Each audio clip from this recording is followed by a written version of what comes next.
ಉತ್ತರ ಕರ್ನಾಟಕದ ಪ್ರತಿಷ್ಠಿತ ನಗರವಾಗಿರ್ತಕ್ಕಂಥ ಹುಬ್ಬಳ್ಳಿಯಲ್ಲಿ ಇವತ್ತಿನಿಂದ ಏನು ಅಂತಾರಾಷ್ಟ್ರೀಯ ಕ್ರಿಕೆಟ್ ಹಬ್ಬ ವಾತಾವರಣ ಕ್ರಿಯೇಟ್ ಆಗಿದೆ ಅಂತ ಹೇಳ್ಬೋದು. ಈಗಾಗಲೇ ಅಂತಾರಾಷ್ಟ್ರೀಯ ಕ್ರಿಕೆಟ್ ಪಂದ್ಯಗಳಲ್ಲಿ ಭಾರತ ತಂಡವನ್ನು ಪ್ರತಿನಿಧಿಸಿದಂಥ ಕರುಣ್ ನಾಯರ್ ಇರ್ಬೋದು, ಮನೀಶ್ ಪಾಂಡೆ ಇರಬಹುದು, ಅಥವಾ ಮಯಾಂಕ್ ಅಗರ್ವಾಲ್ ಇರ್ಬೋದು, ಇಂಥ ಅನೇಕ ಘಟಾನುಘಟಿ ಆಟಗಾರರು ಮತ್ತು IPL ಪಂದ್ಯಾವಳಿಯಲ್ಲಿ ಸುಮಾರು 20ಕ್ಕಿಂತಲೂ ಹೆಚ್ಚು ಆಟಗಾರರು ಏನು ಭಾಗವಹಿಸಿದ್ರು. ಅವರು ಇವತ್ತು ಹುಬ್ಬಳ್ಳಿಯಲ್ಲಿ ಒಂದು T20 ಕ್ರಿಕೆಟ್ ಪಂದ್ಯವನ್ನು ಆಡೋದಕ್ಕೆ ಬಂದಿದ್ದಾರೆ.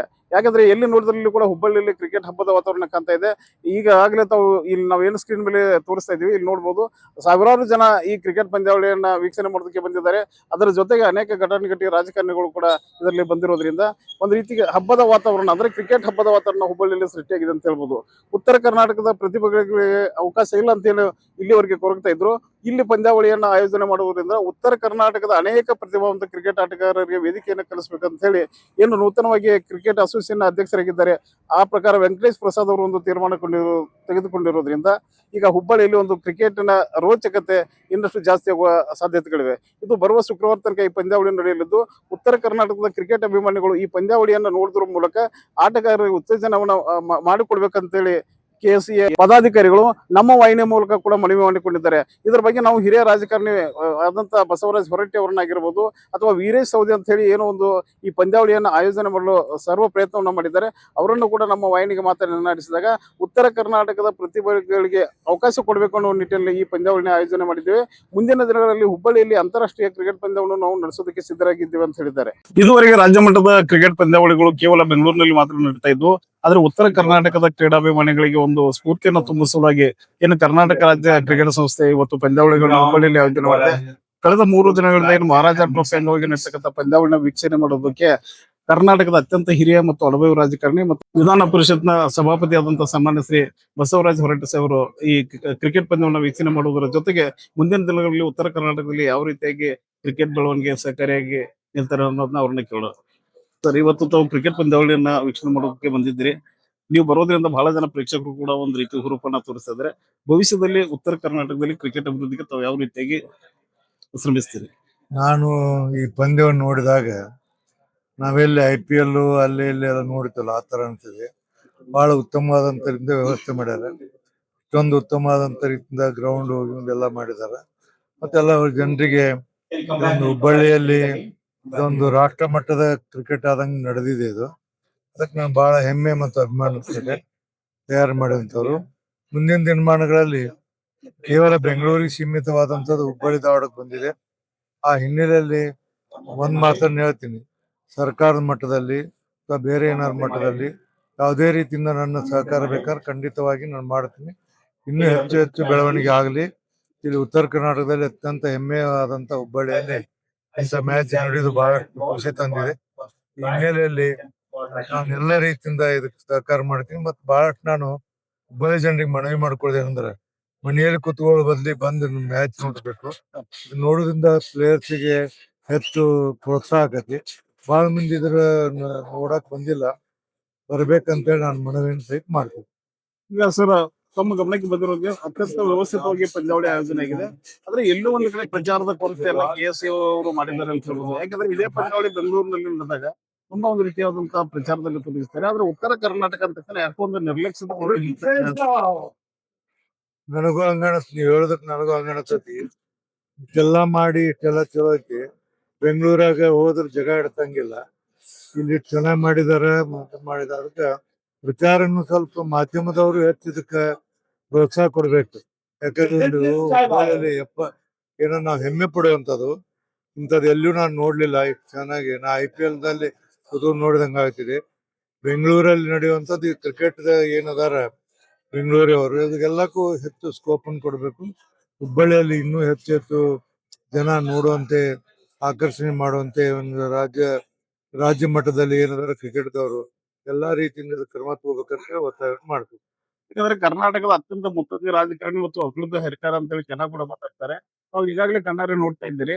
ಅಷ್ಟೊಂದು ಸುಸಜ್ಜಿತವಾದಂತಹ ಜನ ಕುಳಿತುಕೊಳ್ಳೋದಕ್ಕೆ ವ್ಯವಸ್ಥೆಯನ್ನು ಮಾಡಲಿ, ಅಂದ್ರೆ ಶಾಶ್ವತವಾದಂತ ಒಂದು ವ್ಯವಸ್ಥೆ ಆಗ್ಬೇಕು. ಈಗ ತಾವೇನಾದ್ರೂ ಮುಂದಿನ ದಿನಗಳಿಗೆ ಸರ್ಕಾರದ ಮಟ್ಟದಲ್ಲಿ ತಾವೇನಾದ್ರೂ ಪ್ರಯತ್ನ ಮಾಡ್ತೀವಿ? ಈಗ ನಾನು ಖಂಡಿತವಾಗಿ ಹೇಳ್ತೀನಿ, ಜನ ನೋಡಿ ಜನ ಬಾಳಿಲ್ಲ. ಅದನ್ನೇನಂದ್ರ ಸ್ಟೇಡಿಯಂನ ಈ ತರ ಎಲ್ಲ ಗಟ್ಟಿಯಾಗಿ ಮಾಡುವಂಗ ಸರ್ಕಾರದಿಂದ ಏನ್ ಬೇಕು ಸಹಾಯ ನಾನು ಖಂಡಿತವಾಗಿ ಮುಖ್ಯಮಂತ್ರಿಗೆ, ಈಗೆಲ್ಲ ಕ್ರೀಡಾ ಮಂತ್ರಿ ಆಗಿಲ್ಲ, ಯೂತ್ ಸರ್ವಿಸ್ ಮಿನಿಸ್ಟರ್, ಆದ್ರೆ ಖಂಡಿತ ಇವ್ರು ಬರ್ಲಿ, ಇವ್ರು ಕರ್ಕೊಂಡು ಹೋಗಿ ನಾನು ಭೇಟಿ ಮಾಡಿಸಿ ಏನೇನು ಹೆಚ್ಚು ವ್ಯವಸ್ಥೆ ಮಾಡಬೇಕು ಮತ್ತೆ ಇದಕ್ಕೆ ಸ್ಕೋಪ್ ಕೊಡಬೇಕು ಎಲ್ಲಾ ರೀತಿಯಿಂದ ಮಾಡುವಂತ ಜವಾಬ್ದಾರಿ ನಾವು ತಗೊಳ್ತೇವೆ. ಖಂಡಿತವಾಗಿ ಕೇವಲ ನಾನು ಮಾತನಾಡೋದಿಲ್ಲ, ಪ್ರಾಕ್ಟಿಕಲ್ ಆಗಿ ಮಾಡಿ ತೋರಿಸೋಣ ಅಂತ ಮಾತನ್ನ ಹೇಳಲಿಕ್ಕೆ ಇಷ್ಟಪಡ್ತೀನಿ. ಸರ್, ಇಷ್ಟು ವಿಧಾನ ಪರಿಷತ್ನ ಸಭಾಪತಿಗಳಾದಂತ ಬಸವ ಹೊರಟ್ಟಿ ಸಾಹೇಬರು ಮುಂದಿನ ದಿನಗಳಲ್ಲಿ ಏನು ಕ್ರಿಕೆಟ್ ಬೆಳವಣಿಗೆ, ಅದರಲ್ಲಿ ಮುಖ್ಯವಾಗಿ ಉತ್ತರ ಕರ್ನಾಟಕದಲ್ಲಿ ಕ್ರಿಕೆಟ್ ಅಭಿವೃದ್ಧಿಗಾಗಿ ತಾವು ಏನ್ ಮಾಡಬೇಕು ಅನ್ನೋದನ್ನ ಮುಖ್ಯಮಂತ್ರಿಗಳ ಗಮನಕ್ಕೆ ತರ್ತೀನಿ. ಮುಂದೆ ಆಗ್ತಕ್ಕಂಥ ಕ್ರೀಡಾ ಸಚಿವರ ಗಮನಕ್ಕೆ ತರುವುದರ ಜೊತೆಗೆ ಹುಬ್ಬಳ್ಳಿಯಲ್ಲಿ ಒಂದು ಸುಸಜ್ಜಿತವಾದಂತಹ ಅಂತಾರಾಷ್ಟ್ರೀಯ ಮಟ್ಟದ ಕ್ರೀಡಾಂಗಣವನ್ನ ರಚನೆ ಮಾಡೋದಕ್ಕೆ ನಾನು ತುಂಬಾ ಸಹಕಾರ ಮಾಡ್ತೀನಿ ಅಂತ ಹೇಳಿದ್ರೆ ಕ್ಯಾಮರಾಮನ್ ಸುದರ್ಶನ್ ಜೊತೆ BS ಸಂದೀಪ್ ಪರ್ಫೆಕ್ಟ್ ಹುಬ್ಬಳ್ಳಿ. ಉತ್ತರ ಕರ್ನಾಟಕದಲ್ಲಿ ಕ್ರಿಕೆಟ್ ಬೆಳವಣಿಗೆ ಮಾಡತಕ್ಕಂಥ ಒಂದು ನಿಟ್ಟಿನಲ್ಲಿ ಏನು ಹುಬ್ಬಳ್ಳಿಯಲ್ಲಿ ಮಹಾರಾಜ ಟ್ರೋಫಿ ಆರಂಭ ಆಗಿದೆ. ಕಳೆದ 2 ದಿನಗಳಿಂದ ಇಲ್ಲಿ ಹುಬ್ಬಳ್ಳಿಯ ಒಂದು ಮೈದಾನದಲ್ಲಿ ಆರಂಭ ಆಗ್ತದೆ. ಇಲ್ಲಿ ಕನ್ವೀನರ್ ಆದಂತ ವೀರಣ್ಣ ಸವದಿ ಅವರನ್ನ ಇದ್ರ ಬಗ್ಗೆ ಮಾತಾಡ್ಸೋಣ.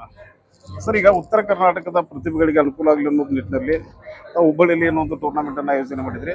ಬಟ್ ಎಲ್ಲೋ ಒಂದು ಕಡೆ ನೀವು ಆಯೋಜನೆ ಚೆನ್ನಾಗಿದೆ, ಬಟ್ ಜನರ ಅಂದ್ರೆ ಅಭಿಮಾನಿಗಳು ಬರ್ತಾಯಿಲ್ಲ, ಕಾರಣ ಇರುತ್ತೆ. ಇವತ್ತು ನೋಡ್ರಿ, ಇಲ್ಲಿ ಮಹಾರಾಜ ಟ್ರಾಫಿ ನಾವು ಇಲ್ಲಿ ಎಲ್ಲ KSAದವ್ರು ಏನ ಹೇಳಿದಾರ, ನಮ್ಮ ಮ್ಯಾನೇಜ್ಮೆಂಟ್ ಕಮಿಟಿದವರು, ನಮ್ಮ ಅಧ್ಯಕ್ಷರಾದ ವೆಂಕಟೇಶ್ ಪ್ರಸಾದ್ ಅವರು ಎಲ್ಲರೂ ಕೊಡ್ಕೊಂಡು ನಮ್ಗೆ ಇಲ್ಲಿ ಮಹಾರಾಜ ಟ್ರಾಫಿ ಸೆಕೆಂಡ್ ಲೆಗ್ ಹುಬ್ಳಿಗೆ ಕೊಟ್ಟಿದ್ದಾರೆ. ಸೊ ಇವತ್ತು ಆಲ್ರೆಡಿ ನಾವೆಲ್ಲ ಸಿದ್ಧತೆಗಳನ್ನು ಇಲ್ಲಿ ಮಾಡ್ಕೊಂಡಿದ್ದೇವೆ. ಬಟ್ ಸ್ವಲ್ಪ ಬಹಳಷ್ಟು ಜನ ಫ್ರಾಂಚೈಸಿ ಗೆಸ್ಟ್ ಇರ್ಬೋದು, ಸ್ಪಾನ್ಸರ್ಸ್ ಇರ್ಬೋದು, VIP ಗೆಸ್ಟ್ ಎಲ್ಲ ಬಹಳ ಜನ ಬಂದಿದಾರ.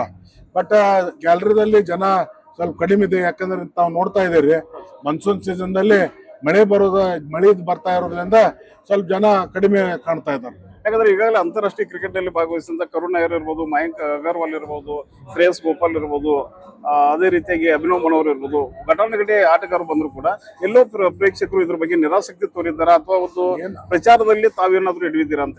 ಅಲ್ಲ, ಪ್ರಚಾರ ಏನ್ ನೋಡಿ, ಎಲ್ಲಾ ಮಾಧ್ಯಮದವರು ಎಲ್ಲ ಪ್ರಚಾರ ಮಾಡಿದಾರ, ದಿನನಿತ್ಯ ಎಲ್ಲ ಸ್ಕೋರ್ಸ್ ಕಳಿಸ್ತಾ ಇದಾರ, ಟೋಟಲಿ ಎಲ್ಲ ಪ್ರಚಾರ ನಡೀತಾ ಇದೆ. ಬಟ್ ಅಭಿಮಾನಿಗಳು ಬಂದು ಯುಟಿಲೈಸ್ ಮಾಡಿ ನೋಡ್ಬೇಕಿಂತ ಮ್ಯಾಚಸ್. ಬಟ್ ಮಳೆಗೆ ಇರೋದ್ರಿಂದ ಸ್ವಲ್ಪ ಅಡೆತಡೆ ಆಗ್ತಾ ಇದೆ.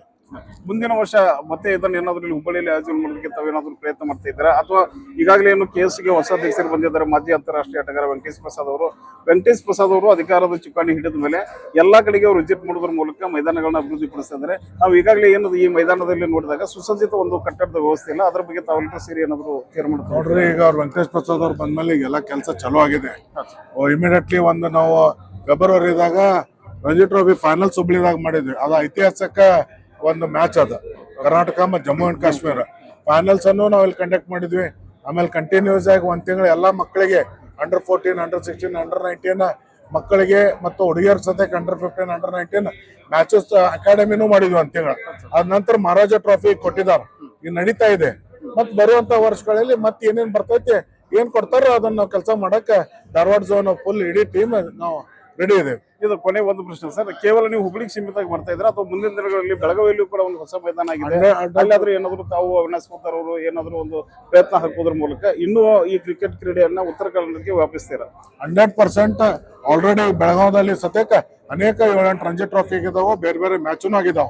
ಈ ಸಲ ಬರುವಂತ ದಿವಸಗಳಲ್ಲಿ ಬೆಳಗಾವದಾಗೂ 100% ಮ್ಯಾಚ್ ಬಂದೇ ಬರ್ತಾವ. ಇಷ್ಟು ಕೆಲಸದ ಒತ್ತಡದ ಮಧ್ಯದಲ್ಲಿಯೂ ಯಾಕೆಂದ್ರೆ ಇವತ್ತೇನು ನಡೀತಾ ಇದೆ, ಒಟ್ಟು 4 ತಂಡಗಳು ಭಾಗವಹಿಸಿದ 2 ಪಂದ್ಯಗಳು ನಡೀತಾ ಇದೆ. ಅಂಥದ್ರಲ್ಲೂ ಕೂಡ ಒಂದು ಬಿಡುವಿನ ಸಮಯವನ್ನು ಕೊಟ್ಟು ನಮ್ಮ ವಾಹಿನಿಗೆ ಒಂದು ಸಂದರ್ಶನವನ್ನು ಕೊಟ್ಟಂತ ಏನು ಕನ್ವೀನರ್ ಇದ್ದಾರೆ ವೀರಣ್ಣ ಸವದಿ ಅವರಿಗೆ ಸಮಸ್ತ ಕ್ರಿಕೆಟ್ ಅಭಿಮಾನಿಗಳ ಪರವಾಗಿ ಧನ್ಯವಾದಗಳನ್ನ ಅರ್ಪಿಸ್ತಾ ಇದ್ದೀವಿ. Thank you sir.